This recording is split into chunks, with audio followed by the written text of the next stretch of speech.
ازيكم يا جماعة عاملين ايه؟ أول حاجة طبعا كل سنة وحضراتكم طيبين وبخير يا رب إن شاء الله، والسنة الجاية تكونوا يعني في أفضل حال. وعايزة بس يعني نصيحة لوجه الله يا جماعة، بلاش نجري ورا الترندات. مش كل حاجة ترند نجري وراها ونشير ونشارك، كل حاجة المهمة نسيبها. صدقوني لو بلدنا فضلت آه، تجري ورا الترندات كده، احنا مش هنعمل اي حاجة. عارفين، لو ركزنا شوية في شغلنا، في حياتنا، في كل حاجة تخصنا، زي ما بنركز في الترندات ومين عمل ومين سوى ومين اتجوزت ومين اتطلقت ومين كسب ومين خد الكاس ومين مش عارف ما خدش الورث بتاعه ومين مش عارف ايه، والحاجات اللي احنا دايرة حوالينا دي، بأمانة هنبقى أنجح ناس. نركز شوية في شغلنا بجد، نركز شوية في حياتنا. إيه، بلاش كل حاجة يبقى فيه هوس الترند. يعني احنا اللي عملنا لكل حاجة زي كده تمن وسعر، احنا اللي عملنا قيمة لكل ده.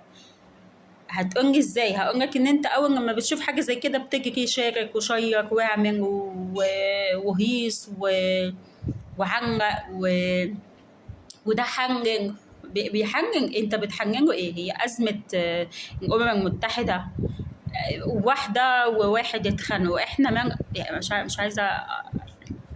عايزه اقول كلام مش صح. احنا مالنا. واحده بتتخانق مع جوزها، واحد متخانق مع مراته، واحده اتطلقت ورايحه تتجوز.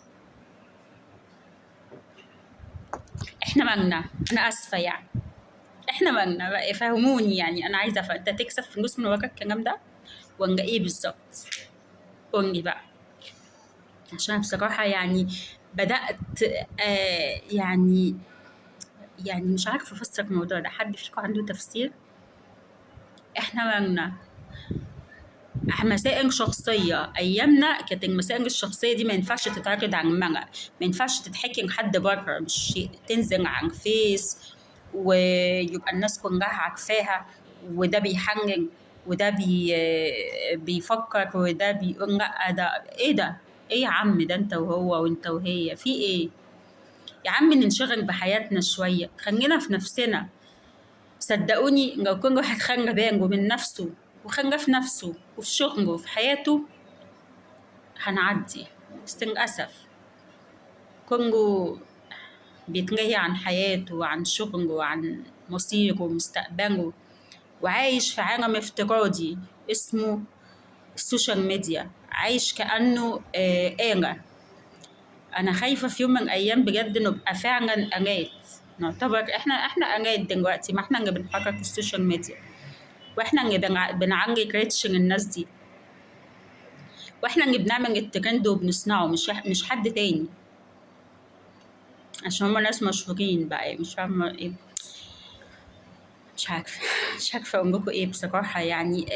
بس انا معجبة بيكم بصراحة، معجبة بيكم قوي. يعني نطلع من ده ندخل في ده زي الفل، ودينا عايشين ما بنعملش حاجة غير اننا بنعمل كده وبس. جنون الترند. خلي بالنا من نفسنا، من شغلنا، من حياتنا، وننجح احنا عشان نقدر نبقى زي الناس دي والناس تتكلم عننا. تمام؟ يلا باي.